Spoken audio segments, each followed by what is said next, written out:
ఉదయకాల వేళ దేవుని యొక్క వాక్యము కొరింథీయులకు రాసినటువంటి మొదటి పత్రిక 15వ అధ్యాయము 58వ వచనం.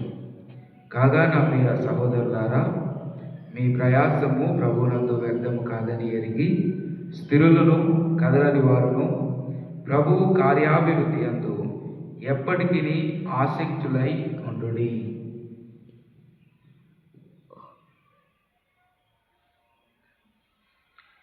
Today the scripture portion is taken from the book of 1 Corinthians chapter 15 verse 58.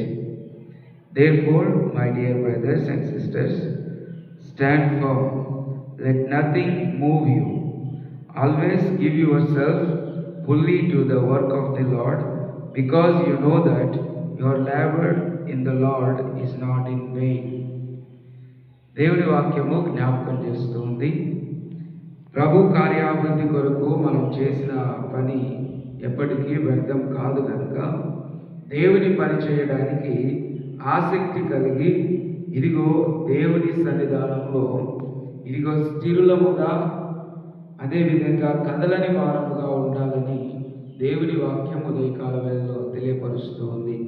దేవుని యందు స్థిరమైన విశ్వాసము, దేవుని యందు స్థిరమైన నమ్మకము మనము కలిగి ఉన్నట్లయితే దేవుడు మనలను దీవిస్తాడు. అట్టి కృప దేవుడు మనందరికీ దయచేయుగాక.